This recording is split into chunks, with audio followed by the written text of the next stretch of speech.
Oi pessoal, estamos aqui. Espero que esse seja outro bloco das nossas aulas aqui de metodologia. No último vídeo, a gente estava falando sobre os objetivos metodológicos. Eu fui dar uma olhada no livro do Farias Filho. Ele não fala de experimental, ele fala de explicativo. Então aqui você já corrija para explicativo. Descritivo, exploratório, explicativo. Como eu tinha mencionado, esses nomes variam muito. Eu já vi objetivo metodológico experimental. O objetivo metodológico experimental, ele se parece muito com o hipotético dedutivo. Então a gente pode botar aqui do lado do explicativo, experimental. Não tem problema, mas eu acredito que está muito longe do direito, tá? De todo modo, o objetivo metodológico experimental seria um que a gente vai pegar algum dado que é considerado verdade, ele vai submeter ele a mais experimentos para verificar se aquela hipótese que foi confirmada, aquela tese, se ela se mantém em pé ou se ela vai ser infirmada por novas técnicas, novos experimentos. Imagina que a gente diz assim, olha, há tantos anos a gente se utiliza de determinado medicamento para curar a gripe ou tuberculose, o que for. E eu digo, olha, eu estou vendo experimentos aqui que não me parecem provar que isso é verdade. E eu faço um trabalho com objetivo metodológico experimental e eu verifico que, de fato, aquele medicamento não resolve o problema da tuberculose ou qualquer coisa do gênero. Mas veja que isso é muito distante do que eu entendo pelo direito, a não ser que a gente trate de uma análise jurídica, de um trabalho de teoria econômica do direito, análise econômica do direito, ou um trabalho empírico mesmo sobre direito, que a gente tenha fórmulas e tenha a possibilidade de aplicar experimentos. De modo geral, trabalhos teóricos de direito, a meu ver, não tem tanto espaço para isso. De todo modo, quais são os outros objetivos metodológicos? Eles podem ser os descritivos, exploratórios, explicativos. O descritivo, ele é aquele que vai descrever as características de determinado fenômeno, determinada população. Ele vai apenas falar o que já está lá. É aquilo do impeachment, do Collor, impeachment da Dilma, mesma coisa. Vai descrever o que já aconteceu. O exploratório, por sua vez, ele vai analisar um tema que ainda não foi explicado. Ele vai analisar um tema novo e vai chegar e aprofundar o conhecimento científico. Esse aqui é o que eu daria preferência. Eu acho que, em geral, os projetos, os programas de pós-graduação, eles dão preferência para isso, porque são objetivos que, de fato, eles visam contribuir diretamente com o novo conhecimento científico. Não quero dizer que os outros não contribuam. Como eu muito bem expliquei em um vídeo preliminar, você tem a possibilidade de fazer um trabalho maravilhoso que venha e vise explicar determinado fenômeno que é muito complexo, que a maioria das pessoas não entende. Isso é um trabalho importantíssimo. Só que, como eu disse, eu prefiro que esse trabalho seja deixado para um momento posterior da carreira. Quem está ingressando agora no mestrado, quem está fazendo agora um TCC, eu não acho que deve focar no objetivo explicativo. O objetivo descritivo eu já falei, exploratório eu já falei. O explicativo é exatamente o que a gente acabou de explicar. Ele vai,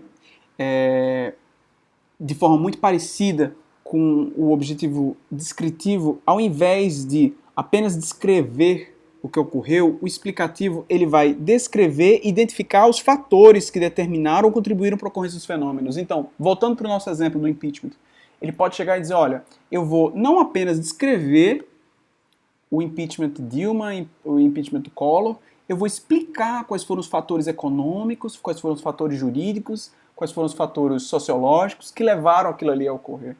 Então, veja que eles são muito parecidos, mas tem essa diferença quanto à explicação dos fatores. E o exploratório, como eu falei, é aquele que a gente vai verificar mais no direito, vai verificar mais na pesquisa teórica.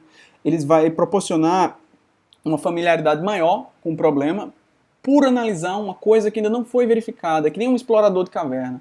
Ele vai explorar a caverna porque está tudo no escuro, ninguém nunca foi lá, ninguém nunca sabe o que tem, quais são os minérios que tem dentro daquela caverna. Ele vai chegar lá e vai analisar o que tem lá dentro.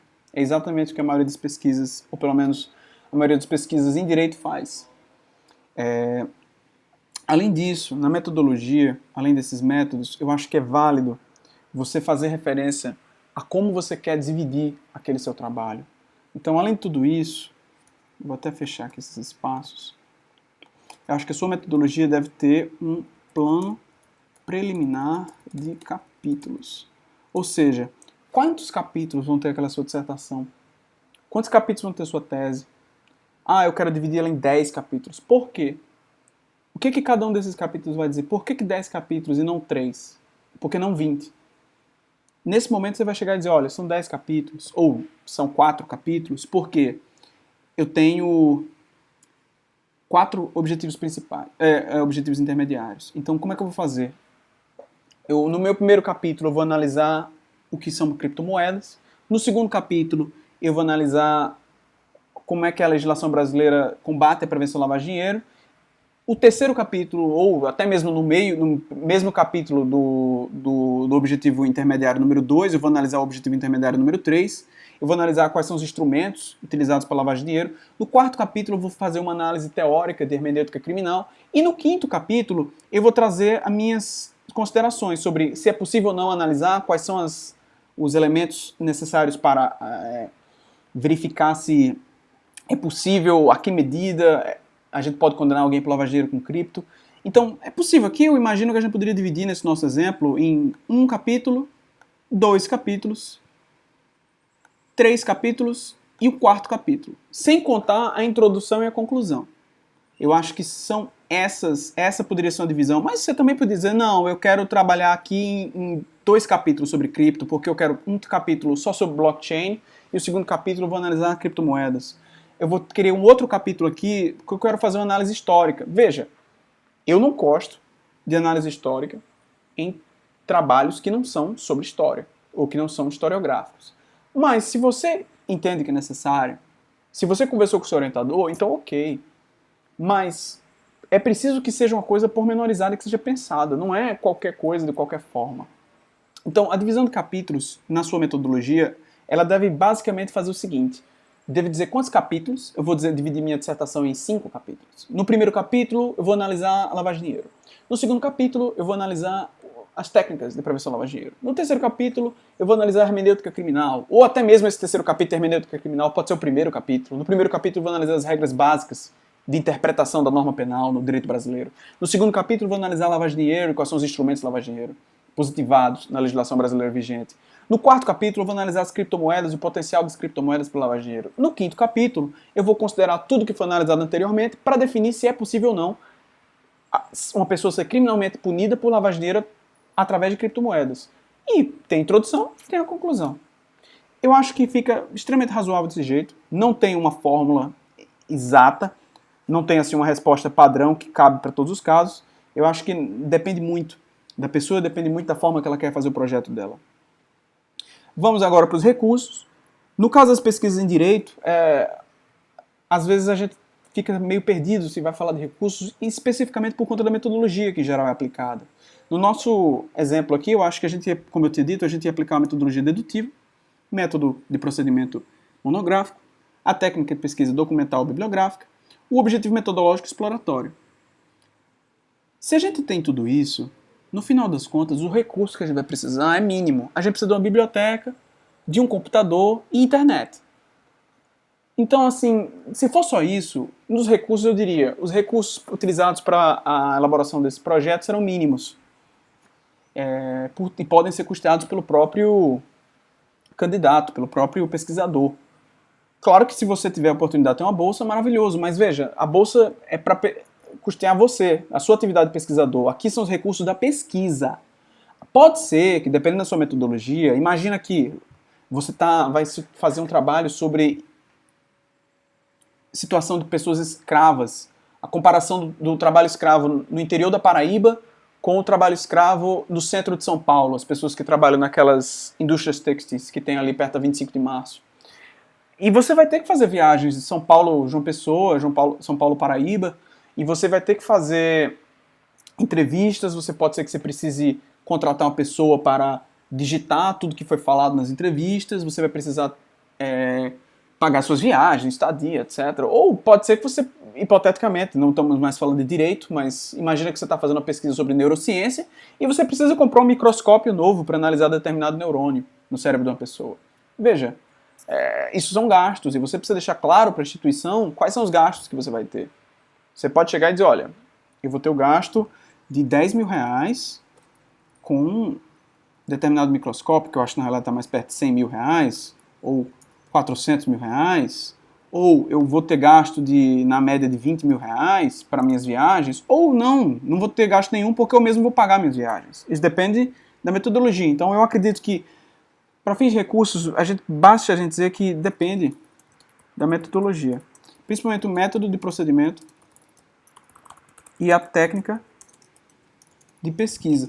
Porque se você tem um método de procedimento bibliográfico documental, desculpa, se você tem um método de procedimento monográfico e você tem uma técnica de pesquisa bibliográfica documental, muito provavelmente você não vai precisar tanto de dinheiro assim. Por outro lado, se você tem um método de procedimento estatístico, experimental, sua técnica de pesquisa, documentação direta, entrevista, análise de campo ou experimentação direta, é possível que você vai precisar de mais recursos. Então aqui eu acho que a gente pode deixar como o conteúdo dos recursos basicamente isso.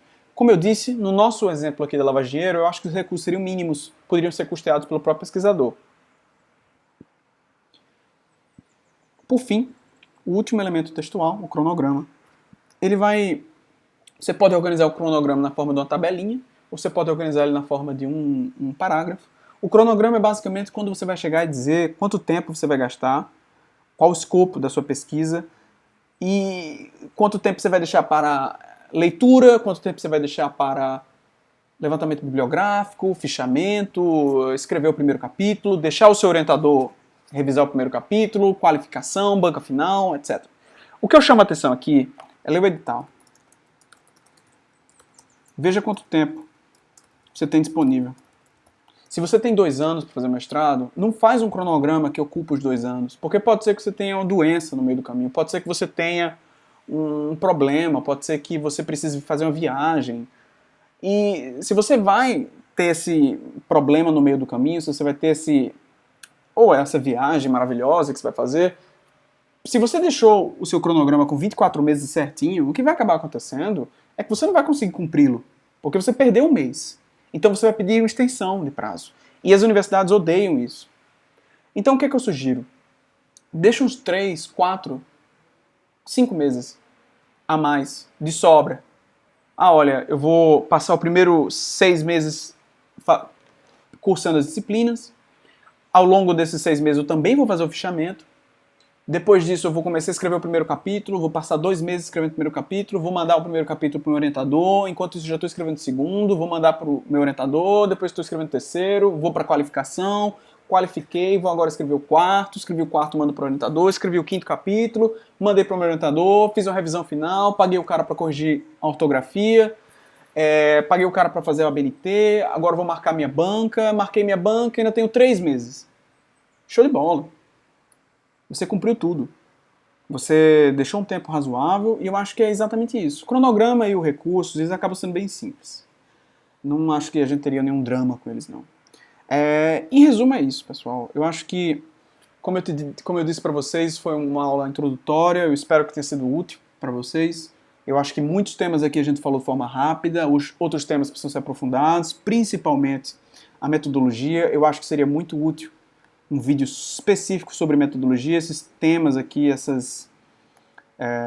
cada um desses tipos de método de trabalho são muito densos, são muitos métodos, não dá para explicar eles de forma assim tão simples como eu fiz desse jeito. Eu sugiro que vocês vão fazer uma leitura do Mesaroba ou a leitura do Farias Filho, ou esperem, caso tenham interesse, para fazer um novo vídeo só sobre os métodos de abordagem de direito, porque da forma que a gente está aqui nessa apresentação, como eu muito bem expliquei, uma introdução. A gente está pontuando quais são os elementos. Eu não imagino que do jeito que está aqui, você tenha capacidade 100% só pelo conteúdo que eu passei aqui, de entender qual é de cada um desses métodos, inclusive as críticas que podem ser aplicadas a esse método. Por exemplo, eu acho que em direito faz pouco sentido a gente falar de método de abordagem. Mas muitas bancas gostam, muitas pessoas utilizam. Então, pode ser que o método de abordagem deve permanecer o método de abordagem. E por aí vai. Então, eu acho que espero que esses grupos de vídeos tenham cumprido o objetivo deles, essa é uma introdução. Eu fico à disposição de vocês, tanto para assuntos acadêmicos, eu tenho meu e-mail acadêmico, para assuntos relativos à mentoria de pesquisa, alguém que tem interesse em aulas particulares de mentoria de pesquisa para preparação de projetos de pesquisa, para discussão sobre teses, dissertação ou artigos que queiram ser publicados, estamos à disposição. Manda um e-mail, a gente está 100% disponível. e é só. Eu agradeço a atenção de todos, um abraço.